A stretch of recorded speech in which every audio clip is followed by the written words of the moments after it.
ولا تكونوا كالذين تفرقوا واختلفوا من بعد ما جاءهم البينات وأولئك لهم عذاب عظيم.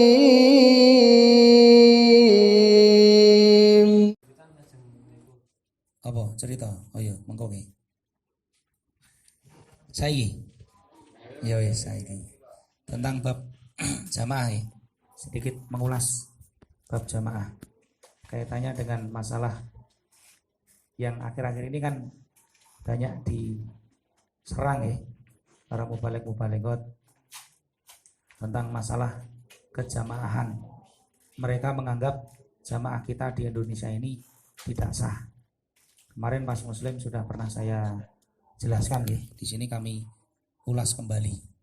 Jadi jamaah itu ada 4 tahapan. Yang pertama adalah berbentuk khilafah.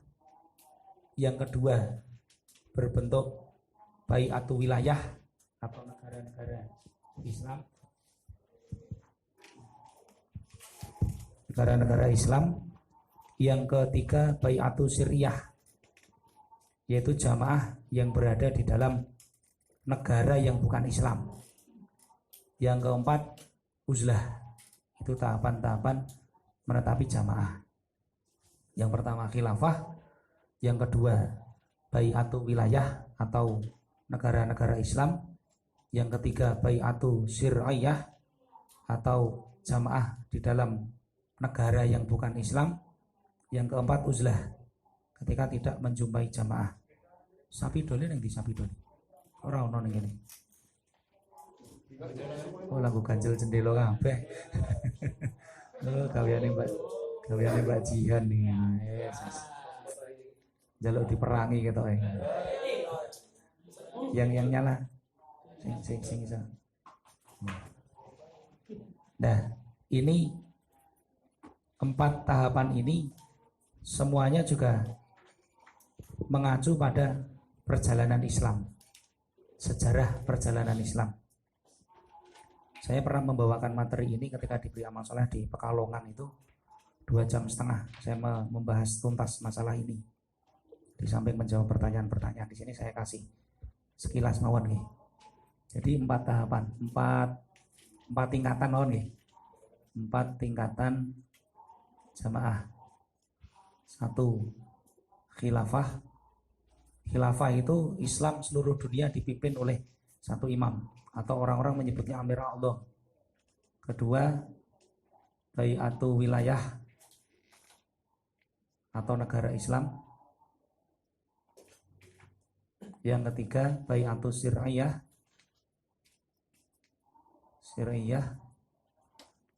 jamaah di dalam negara yang bukan Islam, yang belum teman-teman belum Islam atau bukan Islam. Yang keempat uzlah atau mengisolir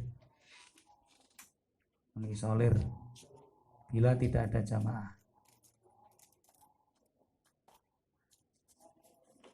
Itu. Nah sekarang kita lihat dari segi sejarah. Nabi Muhammad mendapat wahyu pertama kali itu 13 tahun sebelum hijrah. Jadi 13 tahun sebelum tahun Hijriah, 13 tahun sebelum tahun Hijriah. Nabi pertama kali mendapat wahyu di Gua Hira. Waktu itu yang diberitahu hanya istrinya, Khadijah. Kemudian oleh Khadijah diajak ke tempatnya Warokoh, sepupunya Khadijah. Sepupunya Khadijah, bukan pamannya nih, sepupunya Khadijah. Terus dijelaskan ini adalah namus, dan lain sebagainya. Terus setelah itu 3 tahun setelahnya vakum, tidak ada wahyu turun. Terus kemudian setelah itu baru turun wahyu lagi. Nabi ketika jalan dipanggil dan ada suara manggil, lihat depan nggak ada orang, belakang kiri kanan nggak ada. Ternyata di atas ada malaikat Jibril sedang duduk di angkasa yang sayapnya itu menutupi langit. Nah, terus Nabi lari takut pulang ke rumah ngomong zamiluni zamil itu loh. Nah, itu wahyu kedua itu 3 tahun setelah di Gua Hiro itu. Jadi sudah sempat tenang dulu selama 3 tahun. Terus akhirnya turun surat Mudaththir itu kayak. Mudaththir apa Muzamil? Muzamil ya ayyuhal muzammil kum fa'andir itu kayak. Wasyabaka fatohir dan seterusnya alayah itu. Itu wahyu, Mudaththir. Oh berarti Mudaththir bener. Ayatnya kuwi yo. Itu Mudaththir. Ya berarti Mudaththir. Nah, ya ayyuhal muzammil qum ilaila qalilah. Oh itu setelahnya jauh itu. Itu bab sholat malam itu. Berarti Mudaththir. Memang bener Mudaththir. Coba mau sing garai itu. Mudaththir ya. Itu wahyu kedua. Setelah itu berturut-turut datang wahyu terus. Lah di dalam masa awal-awal, oke, 3 tahun pertama itu Nabi menyembunyikan kerasulannya, kan gitu ya. Belum disampaikan kepada siapapun. Karena apa? Belum ada perintah untuk menyampaikan. Begitu turun wahyu kedua, disuruh menyampaikan, kan gitu ya. Nah, jadi awalnya Nabi menjalani masa ini dulu. Jadi 3 tahun awal Nabi menjalani masa uzlah, beribadah sendiri, sembunyi-sembunyi, tidak menyebarkan kepada orang lain, ibadah sendiri, belum amar ma'ruf, belum menampakkan keluar. 3 tahun awal. Kemudian turun yang kedua, wahyu yang kedua, dan seterusnya Nabi diperintahkan untuk amar ma'ruf, kum fa'anzir, kan gitu. Berdirilah, berilah kabar penakut. Nabi diperintahkan amar ma'ruf. Sehingga Islam memasuki fase yang kedua. Fase yang kedua. Nabi amar ma'ruf tapi masih sembunyi-sembunyi. Amar ma'ruf termasuk waktu itu yang diamar-ma'rufi ya budak-budak Abu Bakar diamar ma'rufi. Terus banyak orang lah. Tapi waktu itu belum banyak yang iman. Rata-rata ya budak, bekas-bekas budak yang dimerdekakan Abu Bakar. Sehingga waktu itu ada 7 orang yang awal Islam, 5 laki-laki 2 perempuan. Yang bukan budak Abu Bakar, yang bukan bekas budak lainnya rata-rata bekas budak, dan 2 perempuan. Jadi 7 orang awal yang Islam. Jadi yaitu dibeat oleh Nabi semua. Setiap Islam dibeat, setiap Islam dibeat. Jadi beat itu syariah, beat secara samar. Nabi ngurusi bab jamaah, kekuasaan waktu itu di tangan orang-orang kafir Quraisy. Di MPR-nya di Darun Nadwah itu gedung MPR-nya mereka waktu itu. Tempat musyawarah, ya ada Abu Jahal, masih secara qabilah. Tapi semuanya rata-rata mengikuti Abu Jahal dan Utbah bin Rabi'ah waktu itu. Bai'atus Siriyah ini sampai tahun 2 Hijriah. Nabi menjalankan Bai'atus Siriyah secara sembunyi-sembunyi, menyebarkan Islam di bawah kekuasaannya orang-orang kafir Quraisy. Ya kayak kita di Indonesia saat inilah. Indonesia kan bukan negara Islam ya. Nah, itu. Jadi awalnya sedikit, Nabi sembunyi-sembunyi, begitu semakin lama, semakin banyak, Nabi menjalankan Bai'atus Siriyah. Sampai tahun pertama Nabi hijrah ke Madinah. Hijrah ke Madinah. Orang-orang Islam diajak hijrah ke Madinah. Yang tetap di Mekah menyembunyikan keimanannya. Yang di Mekah masih tetap uzlah. Ya, kan gitu posisinya. Tapi yang sudah hijrah menjalankan Bai'atus Siriyah. Buktinya apa? Di dalam hadis dijelaskan yang terang-terangan jelas itu Nabi menjalankan Bai'at Aqobah itu 2 kali. Itu ketika Nabi masih di Mekah. Sebelum hijrah itu Nabi menjalankan Bai'at Aqobah 2 kali. Yang jelas-jelas tertulis dalam hadis Pertama, membaiat perwakilan orang Madinah sejumlah 12 atau 14 orang itu, pemimpin-pemimpin Madinah. Terus yang tahun berikutnya sampai 400 apa berapa ratus orang itu yang haji baiat langsung kepada Nabi. 2 kali momen Baiat Aqabah. Gitu. Jadi terjadi baiat itu syariah, baiat yang sembunyi-sembunyi di bawah kekuasaan orang-orang kafir Quraisy. Ya kayak kita di Indonesia. Jamaah, baiat, jalan lancar untuk ibadah, negaranya dipimpin orang yang belum jamaah. Nabi sudah menjalankan ini, baiat itu syariah. Terus sampai akhirnya tahun 2 Hijriah, apa yang terjadi di tahun kedua? Terjadi perang apa? Perang Badar. Nabi di Madinah, perang Badar menang. Begitu perang Badar menang, sak Madinah Islam semua. Akhirnya karena berkembangnya Islam menjadi baiatu wilayah. Ini tahun 2 Hijriah setelah perang Badar sampai Fathul Mekah. Terjadilah baiatu wilayah negara Islam. Sak Madinah Islam semua.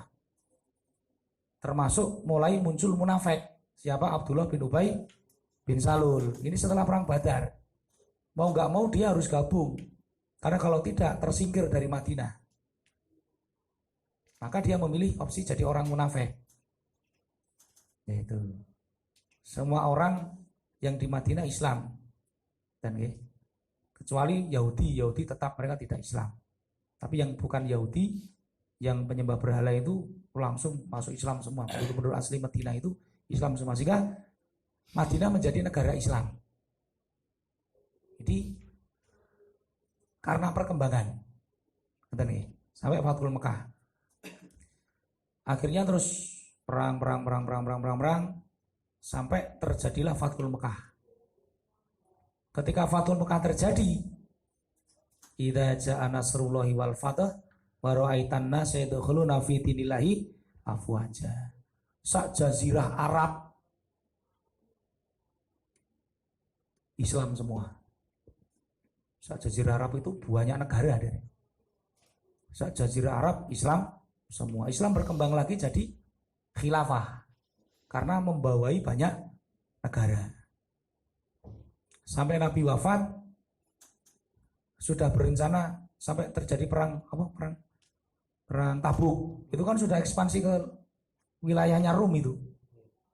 Nah, itu sudah bukan lagi sak jazirah Arab, sudah keluar ke jazirah Arab. Sampai ke akhirnya Nabi wafat digantikan Abu Bakar, sampai digantikan Umar, akhirnya Rom Persia berhasil dikuasai. Sampai zaman Bani Umayyah itu terus sampai ke Eropa, Andalusia, Spanyol.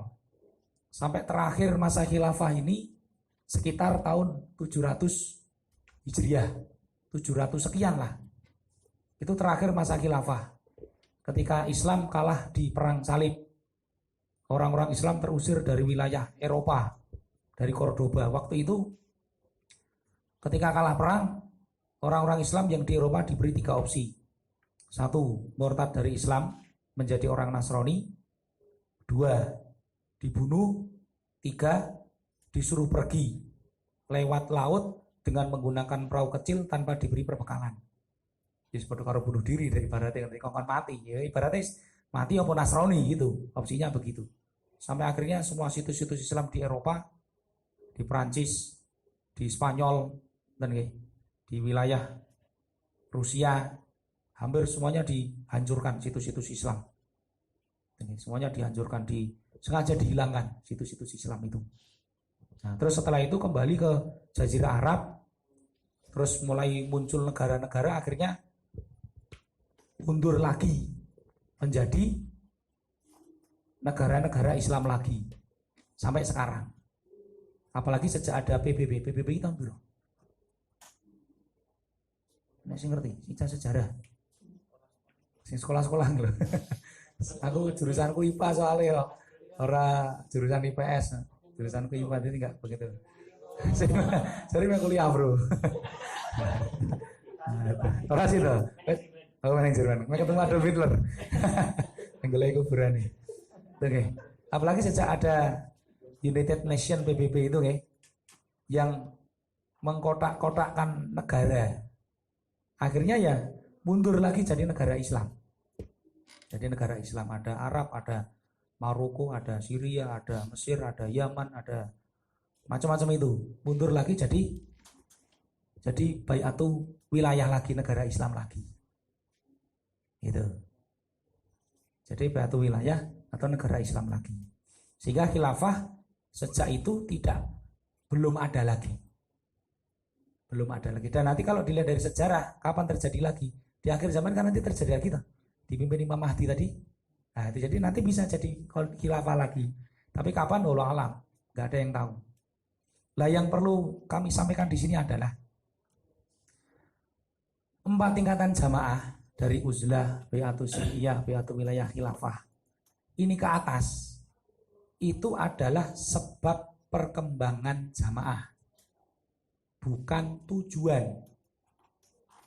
Benar. Tadinya sedikit, maka terpaksa uzlah. Tambah akeh, bai'atu syariah.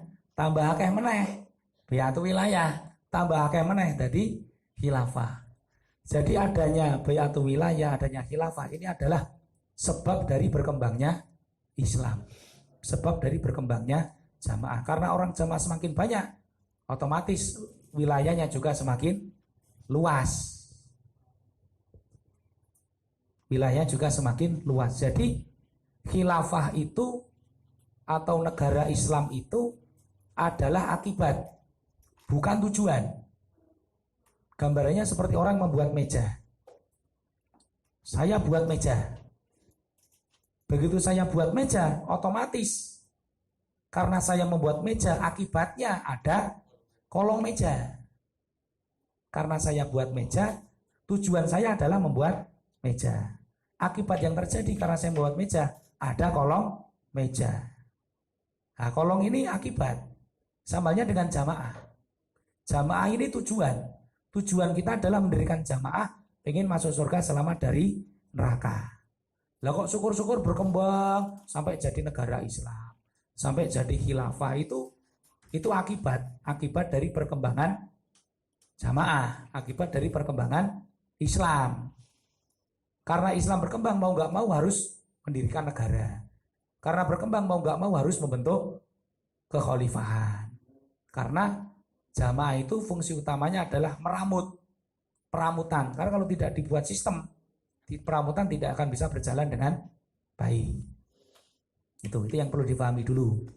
Jadi khilafah negara Islam adalah hasil, adalah akibat, bukan tujuan. Seandainya tidak terjadi negara Islam ataupun khilafah, tidak masalah. Kenapa? Karena di masa sebelum terjadi negara Islam, sebelum tahun 2 Hijriah, sudah banyak sekali orang-orang Islam yang meninggal. Meninggalnya pun meninggal syahid. Contohnya siapa? Yang pertama syahid dalam Islam, siapa? Yasir, bukan. Sumayyah itu ibunya Ammar. Nah, bojone Yasir. Dikenal dengan nama Bu Yasir. Sumayyah itu orang yang pertama syahid dalam Islam karena dibunuh oleh Abu Jahal.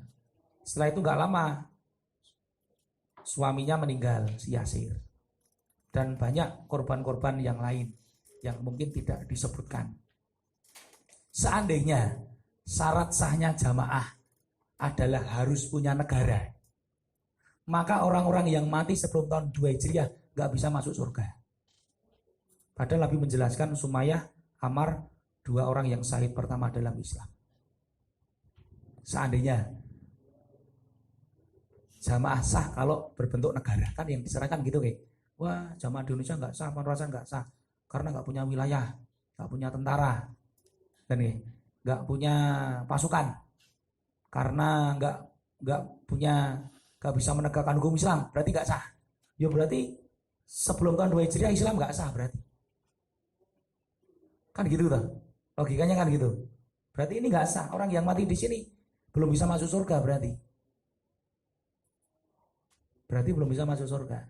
Padahal nabi-nabi rata-rata jangankan mencapai bai'atu wilayah atau khilafah, bai'atu syariah saja udah sarepotan. Nabi Ibrahim, coba, rajanya siapa? Namrud. Pernah Nabi Ibrahim jadi raja? Gak pernah. Mencapai ini saja gak pernah Nabi Ibrahim itu. Nabi Musa pernah gak mencapai Baiatul Wilayah? Belum pernah. Perjalanannya mengungsi tok, dijajah, mengungsi, belum sampai ke Baitul Maqdis sudah meninggal. Apakah terus dibilang Nabi Ibrahim gagal? Ya enggak. Terus umat-umatnya Nabi Ibrahim yang meninggal sebelum jadi negara, apakah gak bisa masuk surga? Juga ada hubungannya. Jadi ini hanya akibat saja. Tidak mempengaruhi sah tidaknya jamaah. Tidak. Salah kalau ada yang punya pemahaman begitu. Karena Baiatul Wilayah khilafah itu akibat, bukan tujuan. Kalau tujuan yo remuk dari ini orang-orang yang mati di bawah ini. Sia-sia no matinya mereka. Kalau memang syarat sahnya jamaah harus punya negara. Begitu. Terus itu yang harus dipahami selanjutnya. Kemudian hierarkinya. Hierarki. Tentang masalah fu bi bayatil awal fal awal. Kan gitu ya. Ketika kamu sudah berjamaah, ada orang yang mengajak kamu netepi jamaah, bunuhlah orang itu kan itu atau ngajak keluar. Ini penjelasannya menurun. Ketika Islam mencapai tahapan khilafah, berarti semua orang Islam dipimpin oleh satu pemimpin. Tidak boleh ada baiatul wilayah, tidak boleh. Kalau sudah ada khilafah, ada yang memberikan baiatul wilayah, harus diperangi. Contohnya siapa? Abu Bakar. Ketika Abu Bakar jadi khalifah, ada yang tindakan separatis kan gitu ya. Ditumpas sama Abu Bakar, diperangi, dibunuh. Sampai mau gabung lagi dengan Islam. Gak boleh. Kalau sudah ada khilafah, tidak boleh ada baiatul wilayah. Paham sampai sini? Kemudian ketika Islam itu ada di tahapan baiatul wilayah, maka tidak boleh mendirikan baiatul syariah. Kalau ada yang mendirikan, harus dibunuh. Dan jadi kalau ada khilafah mendirikan baiatul wilayah, ini namanya golongan khawarij. Orang-orang yang keluar. Sama halnya dengan kalau ada baiatul wilayah, kok mendirikan baiat sendiri, mereka juga disebut sebagai orang khawarij. Itulah yang dituduhkan orang-orang luar kepada kita. Mereka menyebut kita orang khawarij karena mendirikan jamaah di dalam negara Islam, negara Indonesia. Gitu. Di dalam negara Indonesia. Mereka menggunakan hujah itu adalah hujahnya bangsa Arab. Yang notabene mereka negara Islam. Mereka bisa mencapai tahap ini. Baiatul wilayah. Ketika ada baiatul wilayah, ada baiatul syariah, khawarij. Ketika di Arab ada jamaah Bapak Haji Nur Hasan kok gawe jamaah ning Arab, khawarij itu berarti. Jamaahnya Bapak Haji Nur Hasan semuanya khawarij. Enggak boleh. Nah, sekarang di Indonesia, kemarin sudah saya jelaskan ya, dengan bahasa jamaah. Bapak Imam belajar di Mekah, jadi jamaahnya Arab. Terus menjelang perang dunia ditawari pengen tetap jadi jamaah baiatul wilayahnya Arab atau pulang ke negaranya masing-masing nyari baiatul wilayah di negaranya sendiri-sendiri, kan gitu. Bahasa yang kemarin saya jelaskan. Bapak Imam pilih dilepas ke jamaahnya untuk pulang ke Indonesia mencari baiatul wilayah di negaranya sendiri. Maka ketika Bapak Haji Nur Hasan pertama ke Indonesia, yang dilakukan apa? Kemarin yang saya jelaskan, mencari jamaah. Mencari jamaah, mencari di Indonesia ini ada gak sih baiatul wilayah? Karena waktu itu negara Indonesia belum ada. Masih wilayah-wilayah. Dan ya masih apa negara-negara serikat kan ya. Jawa sendiri, ini sendiri, ini sendiri, ini sendiri kan gitu. Masih negara-negara boneka itu kan. Mudah-mudahan sejarah bahasa Indonesia, sejarah negara. Ini sejarah negara kita kaitan dengan arah dengan sejarah jamaah loh. Maka harus tahu sejarah Indonesia jenengan. Sejarah Indonesia jangan harus tahu untuk bisa lebih memahami, biar punya gambaran apa yang dihadapi Bapak Haji Nur Hasan waktu itu. Bukan negara kita yang sekarang, beda dari jauh. Beda. Negara kita dengan jamaah ini lebih dulu jamaah. Negara Indonesia. Dicari sampai setahun. Gurunya ditanya, pondokannya didatengin, teman-temannya yang kira-kira punya ilmu ditanya. Ternyata tidak ada satupun yang jamaah. Ormas Islam banyak, partai-partai Islam banyak, perkumpulan-perkumpulan Islam banyak, tapi tidak ada satupun yang jamaah. Karena nggak ketemu. Terus beliau amar ma'ruf tentang bab masalah jamaah, berarti kudu ketika jamaah ini. Soalnya nak gak sah. Datang lagi ke gurunya kan gitu kan, ke tempatnya ngajak, nggak ada yang mau, nggak ada yang berani karena besarnya risiko mendirikan jamaah.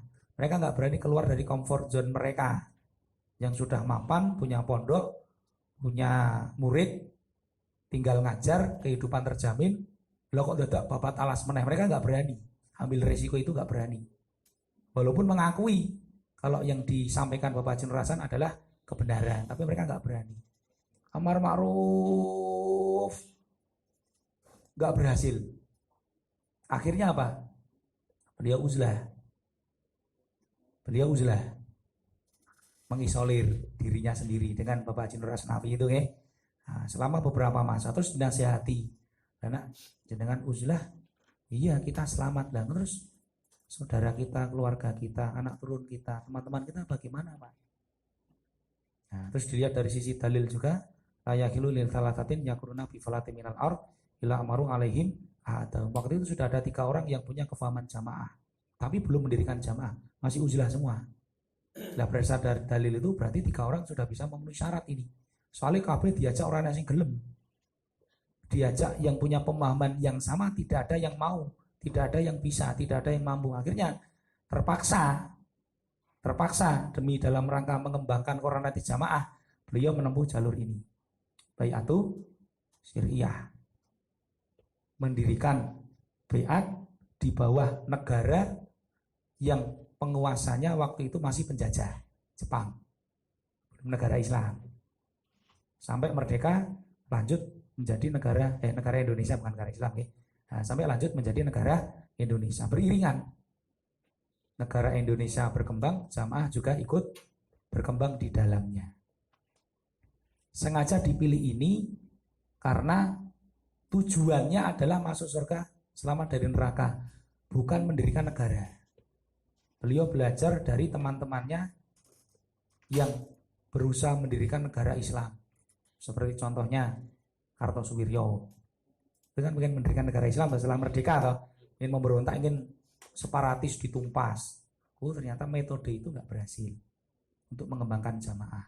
Akhirnya beliau telah tetap mempertahankan metode bai'atu syariah, tidak ditingkatkan ke bai'atu wilayah, karena beliau sadar ini ke atas ini sebab akibat, bukan tujuan. Ini adalah akibat perkembangan Islam. Seandainya nanti suatu ketika jamaah berkembang sa Indonesia jamaah kabeh, presidennya siapa? Yusuf sedih jamaah. Ora usah dadak angel-angel dari kita. Kalau sampai tahap itu ya alhamdulillah gak apa-apa. Tujuan kita bukan mendirikan negara, kita pengen masuk surga selamat dari neraka. Dadi yo syukur we lancar, gak dadi yo gak masalah. Wong yo saiki yo wis lancar kan gitu. Sehingga gak perlu bersikeras untuk bai'atu wilayah, apalagi khilafah, gak perlu. Ada yang menjelaskan di hadis satu saja, coba cari. Nabi memerintahkan membuat negara Islam. Gak ada. Nabi perintah netepi jamaah. Ada gak menjelaskan Nabi supaya menetapi membentuk khilafah? Gak ada. Nabi perintahnya netepi jamaah. Talzamu jamaatal muslimin wa imamahum, selesai. Mbuh khilafah, mbuh bai'atu wilayah, mbuh bai'atu syariah, yang penting jamaah. Jamaah surga, tidak jamaah neraka. Mbuh khilafah, mbuh wilayah, mbuh syariah, tidak masalah. Yang penting jamaah masuk surga. Itu beberapa hal tentang perjalanan Islam dan perjalanan jamaah. Ini kalau disandingkan dengan karakteristik Quran, ayat-ayat yang turun sebelum tahun 2 dengan setelah tahun kedua, ini akan lebih menarik lagi deh. Nah, itu coba dengan telaah cermati karakteristik ayat yang kaitannya dengan metode dakwah ya.